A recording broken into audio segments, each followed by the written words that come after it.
Breaking news. New text messages that were declassified show that the FBI and Peter Stzrok were investigating President Trump before Crossfire Hurricane was even opened. We'll talk about that and more today on Sekulow Live. Live from Washington, D.C., Sekulow Live. Phone lines are open for your questions right now. Call 1-800-684-3110. That's 1-800-684-3110. And now, your host, Jordan Sekulow. Just bogus Crossfire Hurricane investigation into President Trump and Russia, which began on July 31st, 2016, has been completely debunked. But that's when we were told by the FBI and when they testified under oath that it began, which was July 31st, 2016, during the presidential election and the lead up to the presidential election. But now new text messages have been released and declassified, and the Senate has released these through Chairman Ron Johnson of the Senate Homeland Security Committee and Chuck Grassley, Chairman of the Senate Finance Committee. They got these declassified messages that show that Peter Strzok was talking to Lisa Page 3 days before this, and I'll read it directly. There's three things I want to talk to you about, Lisa. One, that is blacked out. Two, our open counterintelligence investigations relating to Trump's Russia connections. And three, whether two things I bought frames for are okay to hang. But number two is on July 28th. And he didn't say we just opened. He said our open counterintelligence investigations relating to Trump's Russia connections.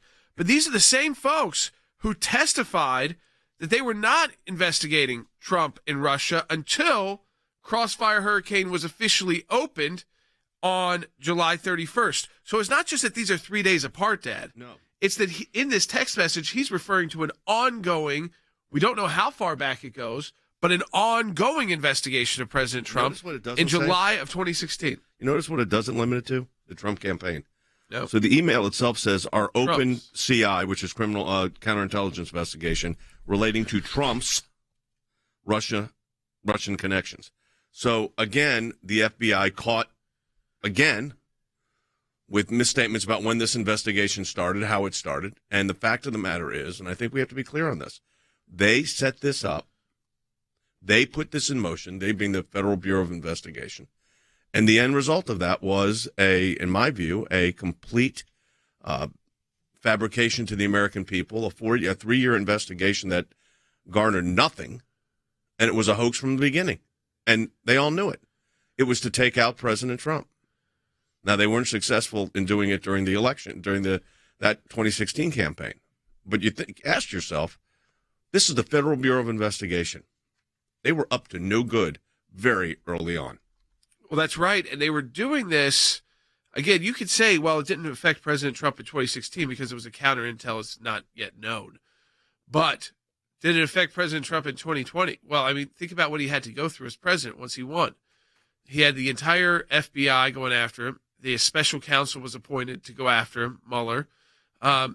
Really try to just sully his name. He had people like Swalwell and others calling him a Russian agent on television, people like Adam Schiff. Yeah. Then there was an impeachment because Russia got nowhere, but they still wanted to take him out. So they impeached him over a phone call that 35 other people listened to. It was a phone call with the Ukrainian president that was not private one-on-one. And again, it was failed impeachment, but it took up the first 3 years of President Trump's presidency. He was fighting a special counsel based off a bogus Russia investigation that we now know started even before they told us it started. And it's because the FBI and Strzok were just bent on taking out Trump. And then an impeachment, a Mueller, then impeachment, then gets out of that, and then it's COVID, basically. Yeah, then we had three Supreme Court cases we had to deal with. While we were doing the impeachment trial That's exactly in right. the U.S. Senate. Yep. So basically the entire 4 years of the Trump presidency were dominated by this, and he was still able to accomplish so much. But again, imagine what it would have been like without these bad actors. And imagine what 2020 could have been like without these bad actors and these things hanging over the president. We'll talk about it when we come back on Sekulow Live. Excitation, oh, sing on. By the way, can I say something? That's an album, Christmas album, done by the Sekulow band called Hope for Jerusalem. And it's available, I think, now anywhere you get your music. So you should look for that. It's that's just a sample. It's kind of Christmas classics. We are doing a concert at the end of the month. In fact, when we're done with radio today, I'm going to shoot remotely my drum section on one song and guitar section on another. Two really good ones, too. The tune Reminiscing by the Little River Band and then a Monkees tune, actually. I'm Not Your Stepping Stone, which I thought would be kind of appropriate for this time of our history. Anyways, that's what that. All right, back to the calls, back to the topic.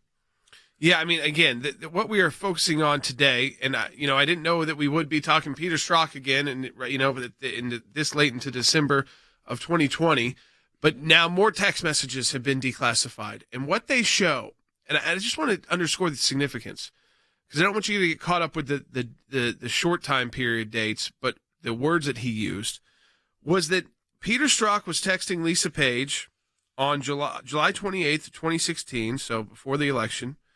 In 2016. There's three things he wants to talk to her about. One is blacked out. The second one, which is the important one, is are open counterintelligence investigations relating to Trump's Russia connections. Not the Trump campaigns, not specific, but I mean very general. Any kind of Trump-Russia connections. Now, why is this such a smoking gun? Why is it so important that we're talking about it today right away on radio? Well, these are people who testified that they weren't even beginning to investigate anything involving President Trump and Russia until July 31st. But in this text message sent on July 28th, he wants an update on the open investigation relating to Trump's Russia connections. So they were doing the Trump-Russia bogus investigation long before they ever told Congress they officially did so. So, I mean, right there alone, they could be subject to problems because they may have been under oath in those testimonies. Yeah. But the fact is, we don't know yet how far back it goes, but certainly it's more than 3 days. I mean, it's probably at least a month or longer before they ever opened an actual official investigation that would be tracked with a name like Crossfire Hurricane, and they would tell people. You know, some of these other aspects of these emails are also interesting. In another one that comes to Strzok, he says, I haven't seen it yet, talking about something, but dealing with Russia, then a blackout. And then you got one, talked with blank, following his emails this morning. I think we're fine. I want to keep this low-key and protect the career diplomat who met with Papadopoulos. This was the setup of George Papadopoulos. You realize what was going on here. So the career diplomat that met with Papadopoulos, originally we were told it was just some kind of undercover assistance they got from a British professor, and now we're finding out that they had career diplomats involved. He also said, I asked DCM to limit the dissemination at state as much as possible. Hopefully means 60 people instead of 120.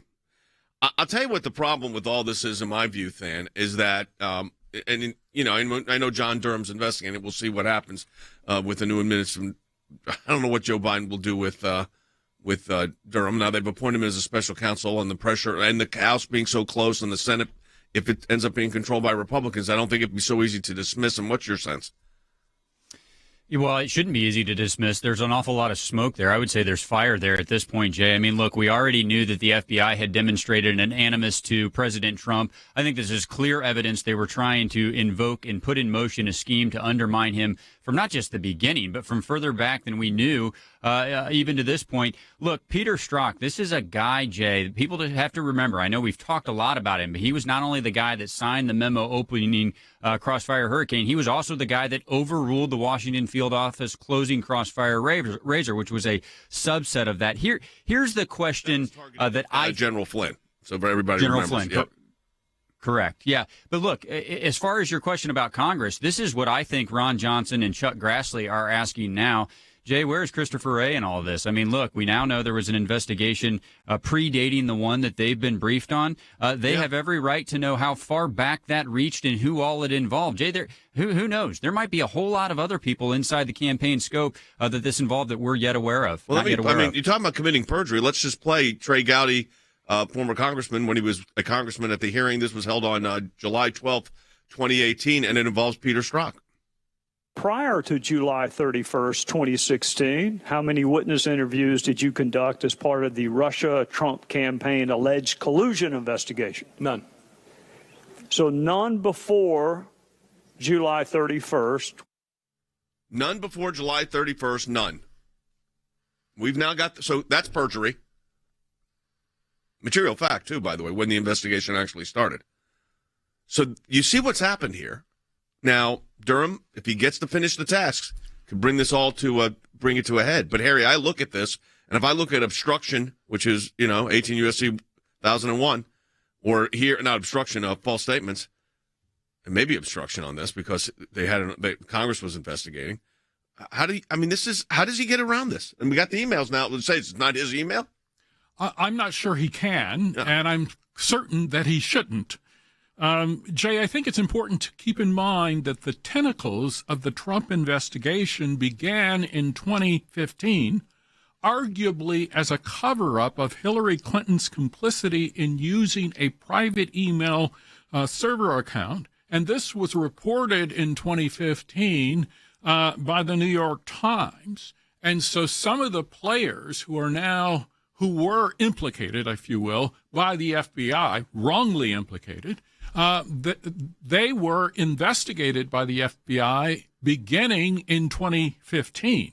So it's very, very possible that this investigation of President Trump and the so-called Russia collusion narrative commenced in 2015. And so now we have newly declassified text messages from Peter Strzok indicating that the FBI began its investigation of President Donald Trump before the Crossfire Hurricane investigation was open. So that's just one bit of information suggesting that the FBI not only was engaged in its own form of collusion, but then lied, and this is my claim, to cover it up. Well, I mean, listen to Trey Gowdy. This is when he is a chairman of the committee in the House, and he's talking about this specifically. Let's play Byte 23 first, and then we'll get to Byte 29.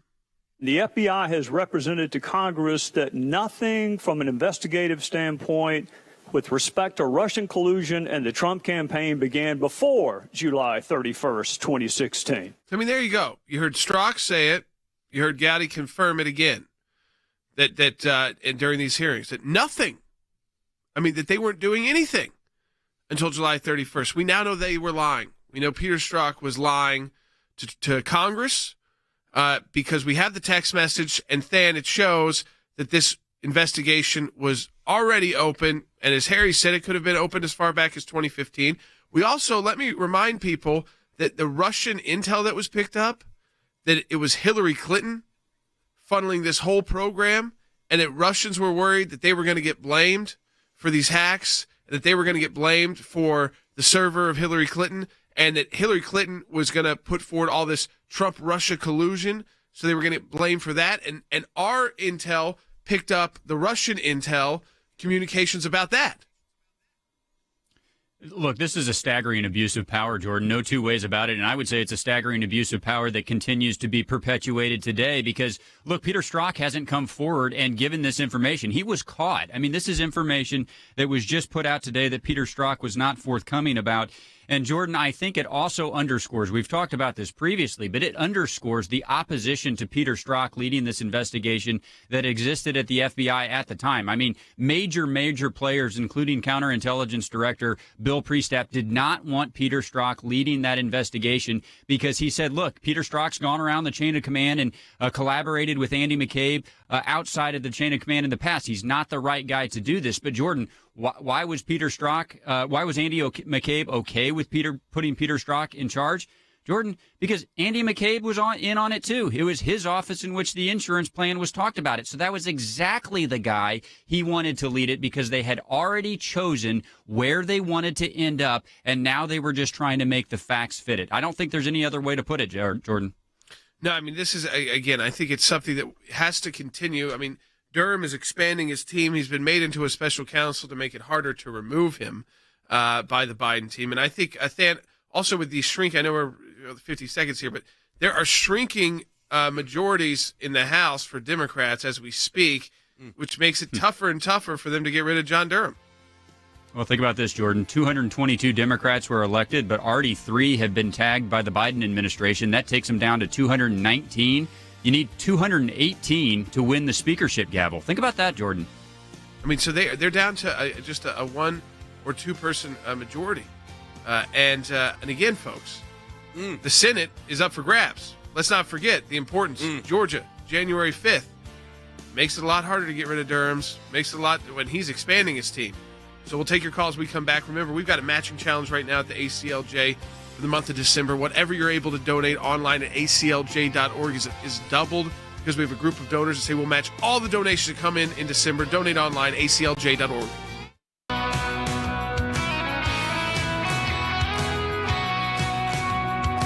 Welcome back to Jay Sekulow Live. This is Jordan Sekulow. We are going to take your phone calls to 1-800-684-3110. We have one coming in now. Alejo calling from Illinois online too. Alejo, welcome to Jay Sekulow Live. You're on the air. My question is that if the Trump administration has already solid evidence against Peter Strzrok and company, yes, where is the indictment? Well, that's what John Durham's doing.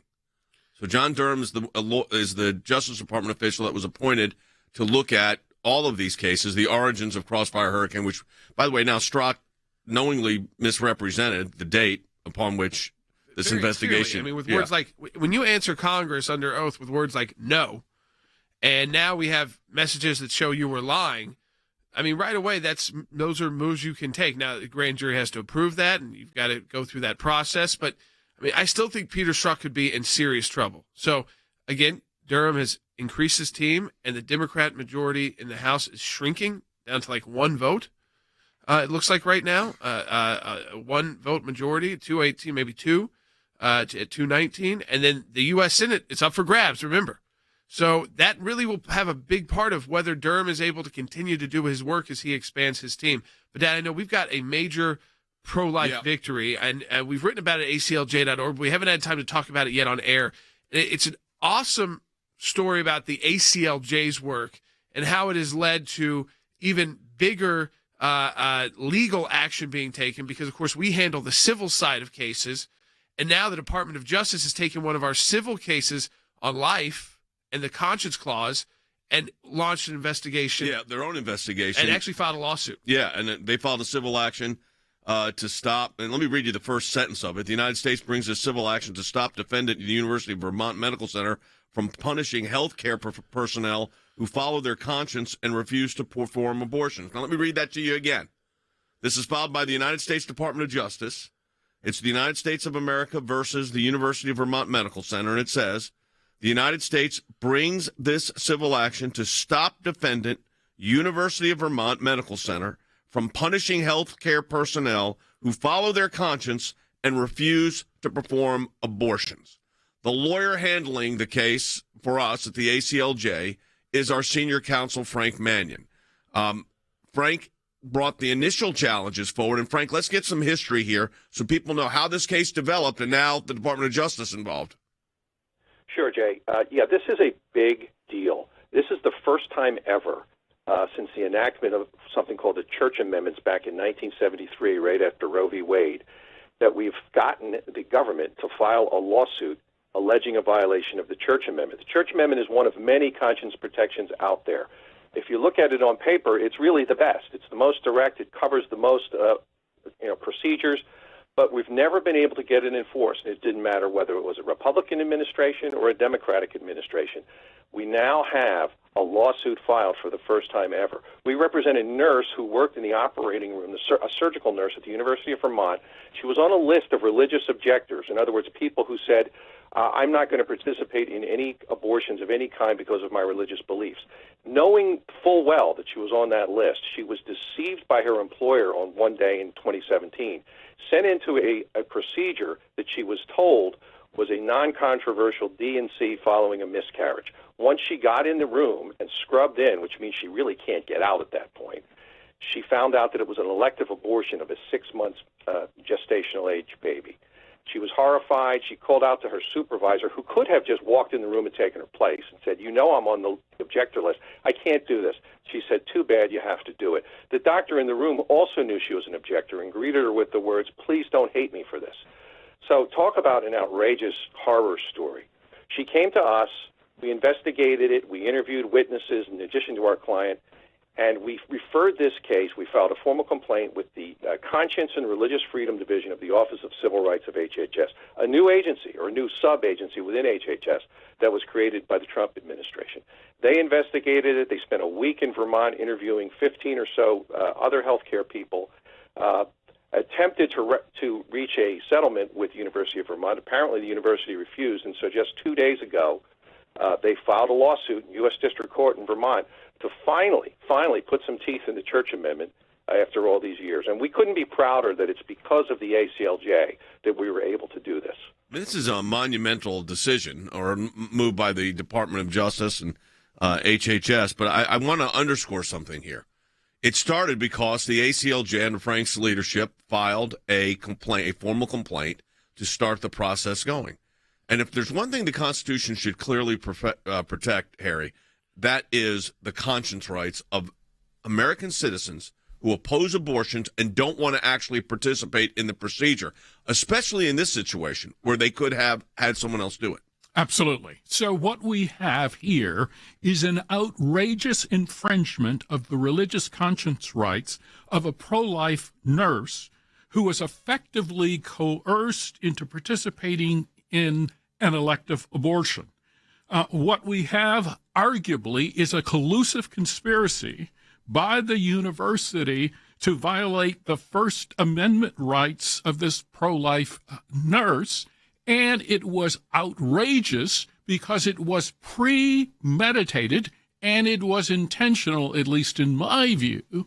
And one of the things that we perhaps should think about is seeking to criminalize the behavior engaged in by the medical personnel at the University of Vermont, because they knew that this pro-life nurse did have the right to object, but they engaged in action to ensure that she violated her conscience rights. All right, so let me ask you this, Frank. We got 2 minutes left here. What is the likely outcome? Well, first of all, you got to worry that the new administration is not going to stop it if there is, in fact, a new administration, which looks likely. What happens to this case? Well, yeah, we don't know what if assuming there is a new administration in January, whether they're going to pursue the case. If they decide to just let this drop, we've got to raise hell, Jay, because their own investigation uncovered more than we even knew about. If you look at paragraph 50 of the complaint that the Department of Justice filed, they found another 10 nurses who went through similar ordeals as our nurse. So they can't just come in early next year and say, you know what, never mind. I mean, something has to be done. And I think we have to make enough noise to sort of embarrass them into doing it. Let's not forget. This. If for some reason they don't, do we have any recourse that we could take these nurses and file our own federal suit? Well, we're looking into that right now, Jay. I mean, there are timing issues, and frankly, the nurses preferred to do it this way because they were able to do it anonymously, and they've got careers to protect. I understand, and families to feed. Yep. So we understand all that. So this should have been, as right now, we're going to have to keep the pressure up. Yeah, absolutely. All right, Frank, thanks for the update. And Than, I'm going to go quickly to you on this, which means we got to keep. Listen, the Senate race is all that more important because at least you can keep some congressional heat on the Department of Justice to rectify this wrong. Look, Jay, this was federal law for almost 50 years, and no administration would enforce it to this one. We followed it all the way from the regulatory end to the litigation end. Jay, I agree with Frank. If this drops, it won't be the end of it for the ACLJ. All right, folks, we come back. Second half hour coming up. We'll continue to take your phone calls, 1-800-684-3110. Continue to get into the Peter Strzok matter, which cannot be ignored, folks, because he told Congress absolutely not. He's actually doubled down in a tweet in a response to President Trump, so we'll get to that. He's still denying it, even though we have the tweets, even though we have his text messages. I mean, it's unbelievable. Support the work of the ACLJ at aclj.org. Donate today. And now, your host, Jordan Sekulow. So let me reset the stage for you. Peter Strzrok testified to Congress, back to the House. We have the sound. You want to play it again for everybody so everybody can hear it. He testified that nothing was done about Trump and Russia until they opened Crossfire Hurricane on July 31st. He testified to Trey Gowdy when Trey Gowdy was the chair. Take a listen. Prior to July 31st, 2016, how many witness interviews did you conduct as part of the Russia-Trump campaign alleged collusion investigation? None. So none before July 31st. Then it went on because Trey Gowdy said this statement and Peter Strzrok didn't correct it. Take a listen. The FBI has represented to Congress that nothing from an investigative standpoint with respect to Russian collusion and the Trump campaign began before July 31st, 2016. And just yesterday, new text messages declassified from Peter Strzrok to Lisa Page on July 28th of 2016. So 3 days before July 31st. But what's key is that he says, so 3 things I want to talk to you about, and then number 2 is the important one, are open counterintelligence investigations relating to Trump's Russian connections. Not we're about to open in a few days, but they were already open. Now, here's the thing. President Trump tweeted about this. I would have too if I was President Trump. And Peter Strzrok replied to the president just about a couple hours ago and said, this is untrue. The investigation opened July 31st. Now, either there's only one of these can be true, and it's the text message because From Peter Strzrok. Yeah, from Peter Strzrok, time-stamped, date-stamped. We know the time. 28th of 2016 at 13:49. Which is a 1:49 in the afternoon. So 3 things I want to talk to you about are open. So it's already open. Let's read his words.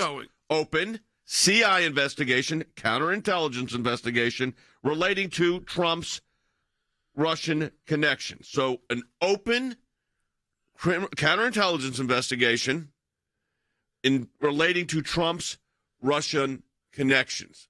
That is dated July 28th, and it was talking past tense, are open. Then he says, no, untrue. The investigation opened July 31st. So to me, he makes his false statement issue, Harry, even clearer. Absolutely. So one of the great things about Peter Strzrok is his capacious ability to impeach himself with his own testimony. Yes. So basically, a first-year law student could tear apart Peter Strzok's testimony. You cannot start an investigation on July the 31st, and that's the commencement of it. And then we have evidence from his own mouth, essentially, that he was engaged in an investigation on or before July the 28th.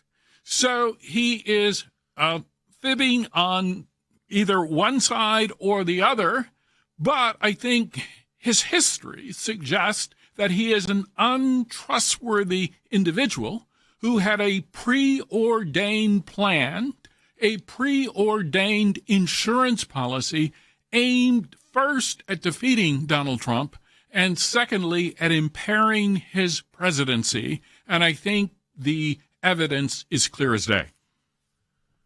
I mean, again, this is just the fact that Peter Strzrok then gets involved in this discussion, replies to the president saying that this is untrue when we have a timestamp text message. I mean, only in Washington would someone be so bold.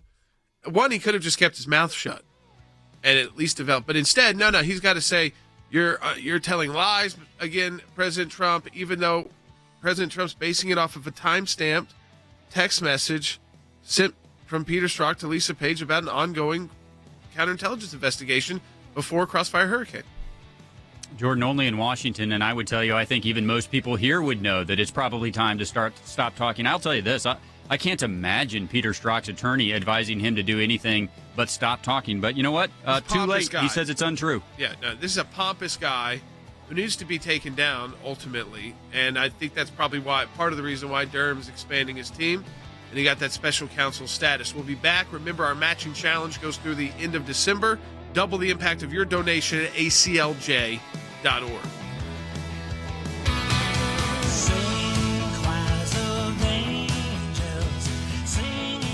Welcome back to Jay Sekulow Live. This is Jordan Sekulow. We are taking your phone calls at 1-800-684-3110. I also encourage your Facebook audience to continue to share this with your friends and family. Make sure you're signed up to get notifications on Facebook and on YouTube. Make sure, if you are watching on YouTube, we've been doing this for now about a month, and it's a totally different audience there, but it's live. And make sure you're subscribed. You click that subscribe button. It's very easy. And then next to the subscribe button, there's a bell. You click on the bell. This makes sense if you're watching it on YouTube. You see it right there. You click on the bell, you'll get notifications. So when we go live, you'll get the notification that the radio show's live. If there's ever breaking news that we have to come back to and we go later in the day and we come back live again, you'll get those notifications as well on through YouTube. So we encourage you to hit the subscribe button and make sure to click that bell as well. It's a growing new audience on YouTube. We've got Facebook, Periscope, Rumble later in the day. It's not live yet, but later in the day on Rumble. Of course, we put it out on Periscope and on Parler as well. So any kind of the social media, it's still up at aclj.org as well. For those of you who like just to watch it, don't want to see the chats and the comments going in. And of course, all of you seeing the chats and comments. And then the majority of our audience that we thank that is listening on local radio stations or Sirius XM. Of course, we think about you every single day. That's our biggest audience that we're talking to. And we always try to make sure anything we're showing on camera, we're able to explain to you. And what we're talking about today, and now it's got even more to it because Peter Stzrok is telling the President of the United States his text message it's untrue. And like we've said, there's only only one of these can be true.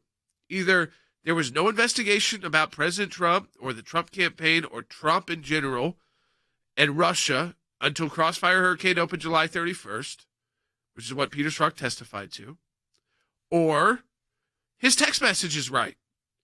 I would say it's probably his text message, which is time-stamped and references an open counterintelligence investigation relating to Trump's Russia connections. I don't even know that. I mean, he can't even really play with the words with this one. No, I Trump, Russia, I mean, you can't say that's different that's than... why I keep reading the text. You got to read the text message itself. So he writes this to Lisa Page, who is a lawyer at... both of them, by the way, ended up working for Bob Mueller. What a disappointment that guy was. I have to just be clear. Where was he, like, absent, I guess, for all of this? So three things I want to talk to you about. One, are open. So this is dated the 28th of July. That's 3 days before September 31st. So it's already open. Our open what? Our open CI investigation. What is CI investigation? Counterintelligence investigation. Relating to, so what does the investigation cover? Trump's Russian connections. So Than, when he went up there and testified across the street from your office right now, he made a false statement. Or either this email's a false statement. I'm pretty sure he lied at that instance. I'm with Jordan on this one. He's talking to other FBI agents here about open investigations. Why would he have been lying at that point? I think there would have been job ramifications there. I also, look, it could be redacted because of classified information, but I actually want to know what he's talking about in point number one, too. I mean, maybe that's information about an investigation we know about. I don't really care to know what frames he bought to hang, although who knows? Maybe he was going to frame the documents he signed opening these investigations. Look, Jay, he's not telling the... Yeah, possibly. Here's the bottom line. He's not telling the truth in at least one of these instances, and I'd bet my bottom dollar that he's not telling the truth when he tells the president it's untrue. We should... Here's the thing. Peter Strzok told people to keep the investigations open. When agents of the FBI, who were actually investigating this was on the Crossfire Razor, which was the investigation of Mike Flynn, Harry told him, close it. There's nothing there. We've interviewed the guy. Nothing happened. Absolutely. So Peter Strzok, I think, is a nefarious character. And if we go back to the newly declassified texts for a moment, it indicates that the FBI again commenced an investigation of then-candidate Donald Trump and his campaign long before, I believe, the Crossfire Hurricane investigation was open.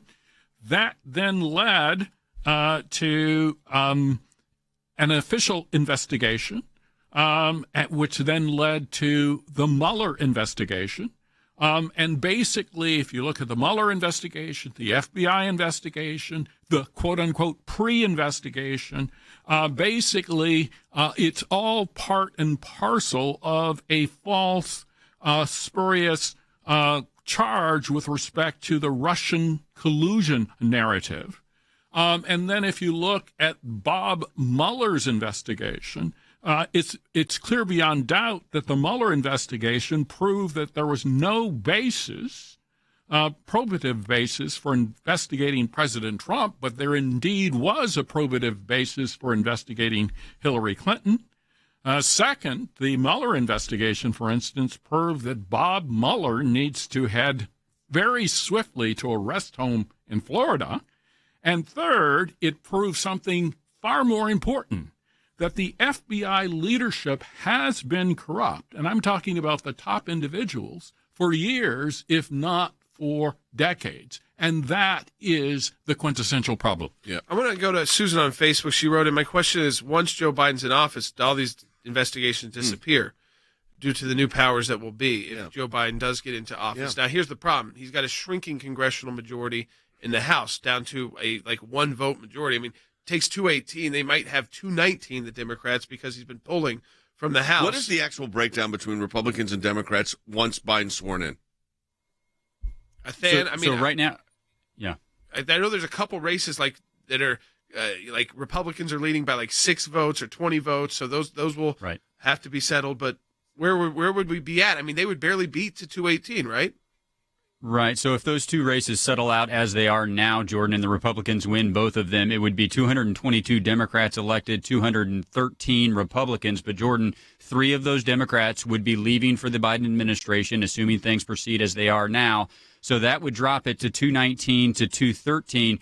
But, Jordan, I mean, you know this very well. Not every vote just requires a majority of the people who are there voting. Some of them require a literal majority of the House, including the speakership vote. So no matter how many people leave and how many vacancies there are, Speaker Pelosi has to get to 218 to be Speaker of the House. And if AOC and maybe one other person says, I'm not voting for her, look, maybe they can't pick their own speaker, but they could certainly deny Nancy Pelosi from being Speaker. So it would get very interesting very fast. Not to mention, Jordan, there's a lot of reasons members have to leave the House. Yeah, and there's also that also means, getting rid of John Durham, which the president would have the authority to do. They work for the Department of Justice, even a special counsel, would be politically very risky with a divided government and a divided country to then just, terminate John Durham, who's served both administrations. I think would be politically very, very risky, Jordan. I don't know if they could do it. I don't think they can. No, he has the power to. It's whether he would exercise that power. Right. I think that what he's got his issue with is that specifically his issue is that he's got the special counsel designation, and if the Republicans are able to win those 2 seats in Georgia, and the House is that narrow, I mean, basically you are looking at, if you're Joe Biden and you're looking at taking the oath of January 20th, you're looking at a couple of years. It's very likely that you're not going to have the House, and you might not have the Senate either. Especially if Georgia Republicans and Georgia conservatives and Georgians who just don't like the idea of a single party controlling every branch, if you don't like the idea of the Democrats that control the Senate, the House, and the White House voting, then again, I think that this puts Joe Biden in kind of that Barack Obama situation where 2 years in, you can't get much done. So, and if you're on this limit of numbers, you might not even be able to get much done the first 2 years. They're already talking about he's going to have trouble with judicial nominees because so many were filled by President Trump. And the idea that, again, if Mitch McConnell's there, the extreme liberals aren't getting through the Republican Senate. If it's a Republican Senate. Let's go to Paige in Tennessee on line 5. Hey, Paige. Hey, I was just wondering, who is responsible for the releasing of the Strzok emails? And, I mean, why do they just drip it out? So there's a process. Yeah, I mean, there's a process. This came through. These were released by Senators Ron Johnson, who chairs the Homeland Security Committee, and Chuck Grassley, who chairs the Senate Finance Committee. These were declassified, probably by the DNI had to declassify them. So John Ratcliffe. So again, some of it has been a drip, drip, drip. Some of it we've seen deluges, but they have to go through a ton. I mean, if you see this page, I mean, this is just like a few days of just his text messages with Lisa Page. And then you've got to read it line by line, what's not redacted. Not much is here to figure this stuff out. But I understand the frustration because this goes back to 2016. I just want to recall that this has been, the FBI has not been very forthcoming, even under Chris Wray, which is why Christopher Wray is being kept by Joe Biden. We have a virtual tie between our Facebook Live audience and our YouTube audience. So let's see who pulls it out. So I want to encourage the Facebook audience and the YouTube audience to share the feed with your friends. Hit subscribe and the bell if you're on YouTube, and, of course, follow and like on Facebook.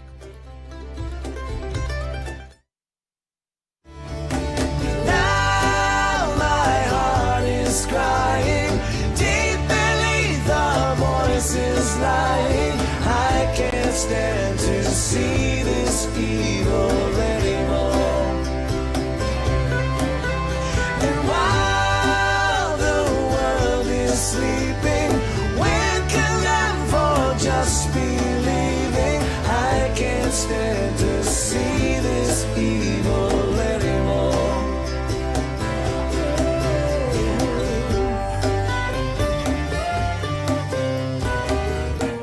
And are we blind to all of these in an effort to appease this restless feeling of unease?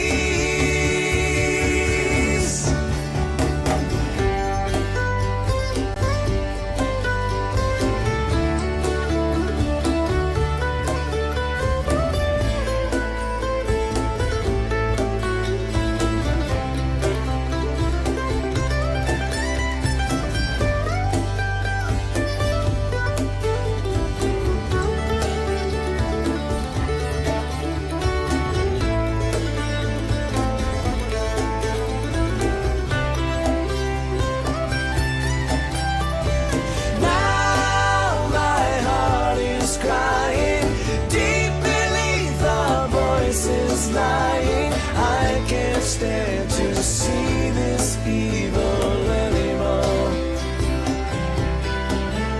And while the world is sleeping, we're condemned for just believing. I can't stand to see this evil anymore.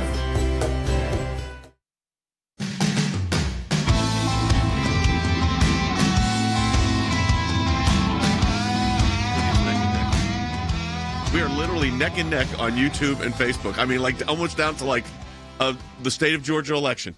I mean, it's that close. So we don't have machines haywiring here. So what we encourage you to do, both of you on Facebook and YouTube, share it with your friends right now and hit those subscribe buttons to stay engaged on all this as we talk about the Peter Strzok thing. And by the way, Rumble, same thing. Of course, you're watching us later in the day there, aclj.org, all of our social media platforms. And, of course, the vast audience is the radio audience, where we're on more radio broadcasts than all these other mediums combined, but we're glad we can use all of them. Yeah, exactly. You know, this is a great question came from Brandon on YouTube. And I want to let Brandon know. I want to also let the whole audience know. We're going to do a show next week where we've blocked out his time for a full hour with Rick Grinnell. You know, he's still a special advisor for the ACLJ on foreign policy and national security on intel and the threats facing America in 2021. So we're going to be doing that for you. And I think this will answer a lot of your questions, Brandon, but he asked specifically, how does this scandal shape the future of U.S. intelligence against American citizens? And I think it's, you know, does it scare the FBI off from doing this? And I'm not sure yet. We've gotten to that point where I can say, yes, I think that the IRS, we got them but that was litigating to stop, but we had to litigate. So I think it takes more than just a 38-year-old lawyer being indicted by John Durham. It would take more than that to scare off the bureaucracy. So, no, I don't think U.S. intel has been totally cleaned up. I think the Trump team has done as best they can by, you know, they put in people like Rick Grinnell, who declassified a lot of information about the unmasking, remember? Yeah. They put in people like John Ratcliffe, who have gotten this information out. But if people aren't behind bars, or I don't think losing their jobs and then writing a book for $1 million is not going to scare them away from doing it. Think about that. What's going to scare them away from doing it is having to spend all that $1 million in legal fees and then paying restitution, but when they're behind bars. But that takes high-profile people and taking them down through the grand jury process during COVID, now a potential shift in administrations. But, I mean, I think that's – unless that happens, Dan, I think this could happen right away again. Oh, yeah. Look, I mean, of course, you impetus, look at who Joe Biden's putting in place. It's the same crowd. Right. So, I mean, it's the same group all over again. They think Peter Strzok's great. That not only think he's great, they think he did a service to the United States. They think Jim Comey they don't like because they view him as costing Hillary Clinton the election. But Peter Strzok is not viewed by the elites up in Washington as an enemy of the Constitution. Oh, probably the opposite, Jay. I mean, look, he's out here still lying to us today through a text message out in the open to the President of the United States, and yet you don't hear a whole lot from the Biden administration, certainly, or the left in Washington, D.C. about that egregious abuse of power. Look, here's what I would say.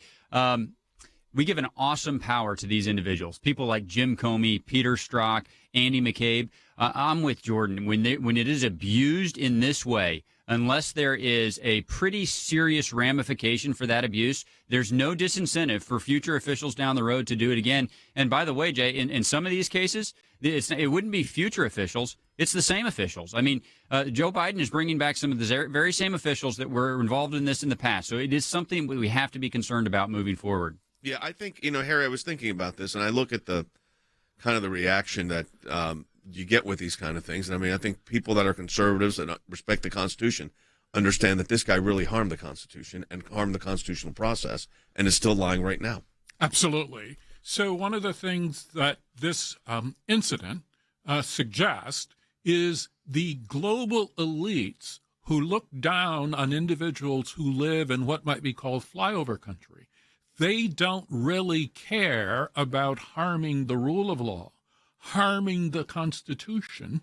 Why? Because they are in hot pursuit of unlimited power, and they believe they are entitled to direct the direction of the United States rather than elected officials. So many of these FBI officials, they basically were driven by disdain, first for the candidate, and second, for the election of President Trump in 2016.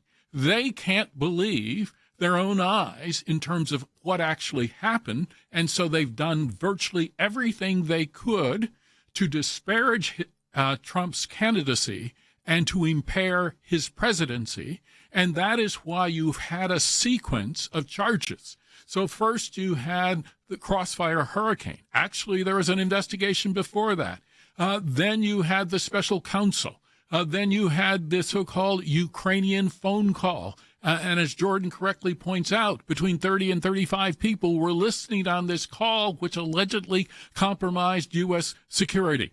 So all of this represents a fictional narrative designed to eliminate President Trump from office, or alternatively prevent him from engaging in productive work for average working men and women in the country. I think obviously that was the plan. We saw that unfold over the course of 3.5 years, and we were there from the beginning representing the president.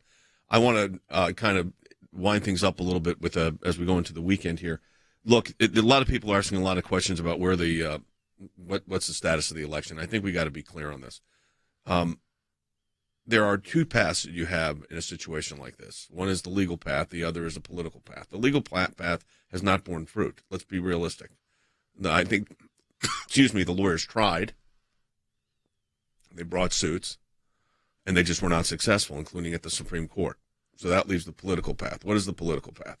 The political path of the state legislatures where the 6 states, are those 6 states going to come in and undo the electors?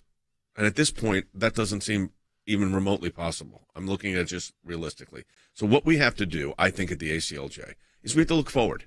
What is it that we're going to deal with a new administration, which is we assume is going to happen? Now, I'll tell you the one thing I'm worried about, and I'll go to Fan on this really quickly. We've got a great lawsuit filed by the United States government against University of Vermont on an abortion issue. I could see that being pulled in 10 seconds. No question about it. I mean, it had been 50 years on the books with no prosecution. You think that Joe Biden's administration would be one to buck that trend? I think the Trump administration had been the only one to file it, and I think it was definitely on the table. The other thing, Jay, and simultaneous with that announcement, they also disallowed $200 million for the state of California because they did not offer an insurance plan that was free of abortion. That's on risk, too. So, look, we got to look forward. We got to be prepared to fight these. And on some of them, Jay, not all of them, on some of them, we can still win. All right, folks, I think this is what we have to understand is that we have to be ready to fight. And that, again, that whether it's the Swalwell issue, and we've got 4 FOIAs out on that already, whether it is the issues involving the good law, like Frank was talking about earlier, this great lawsuit by Department of Justice and putting pressure on DOJ not to be able to just walk away from that and dismiss that because of what was done in violation of U.S. law to this nurse. It wasn't about whether or not abortion is legal or not. It's whether or not this nurse could be forced to participate in it. Now there's a civil rights case against the University of New Hampshire, their medical center. And, yes, I'm sure the Biden team would love to drop that. But you could put pressure and say, that's absurd. We've already won it in court.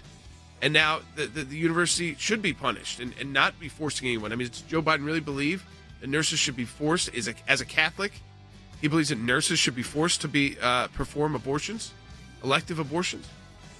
So, again, I think that's how you fight all of these issues. And we're going to talk about that more next week as well on the broadcast. So stay with us next week as well. Support the work of the ACLJ. We have a matching challenge right now. Double the impact of your donation at aclj.org. That's aclj.org. We'll talk to you next week.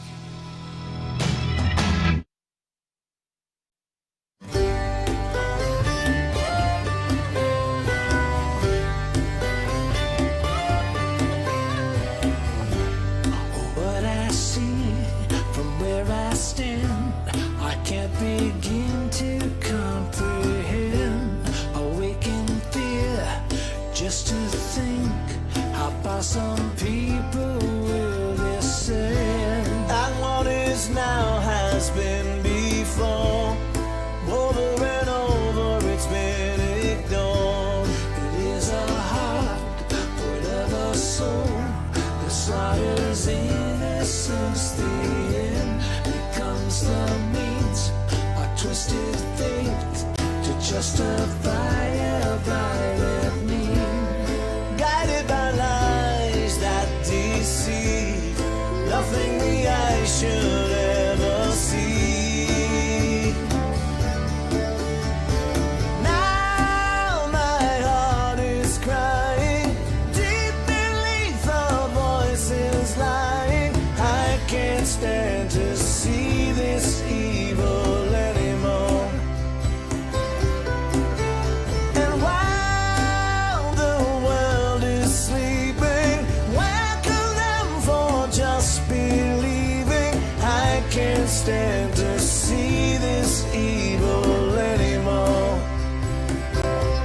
Oh.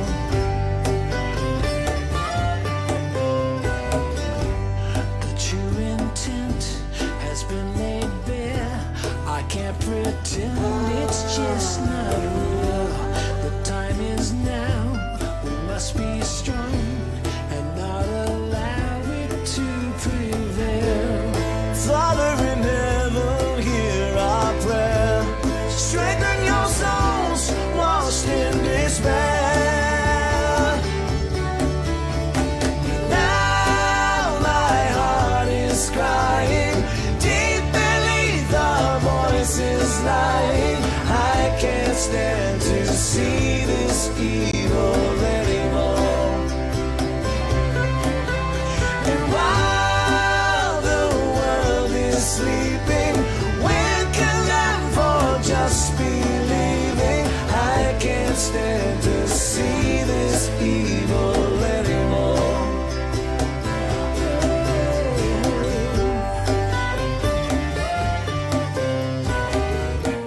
And are we blind to all of these in an effort to appease this restless feeling of unease?